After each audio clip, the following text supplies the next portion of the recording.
What's going on, guys? My name is Lalo Rodriguez with Luxury Detailing and Ceramic Coatings.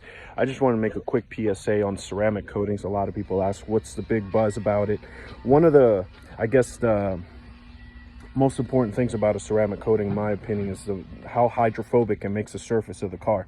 I'm going to show you guys just this quick video. Not going to go into too much details, but this is one of the best features about having a ceramic coating. I just sprayed this Audi R8 with a lot of water. Now we're going to dry it. Check out how we dry it.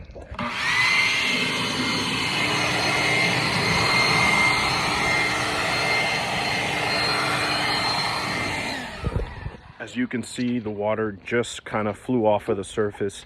That's what a ceramic coating does. It makes the car super hydrophobic. So the same way that the water just flew off of the surface of the car, whenever you have road grime, bug spatter, bird droppings landing on the surface of the car, of course, that's going to stick a little bit harder than water, but it makes it really easy to rinse off and really easy to wipe off without causing any damage to the surface of the vehicle. My name is Lalo Rodriguez with Luxury Detailing and Ceramic Coatings. I hope everybody has a wonderful day today. Love you. Bye.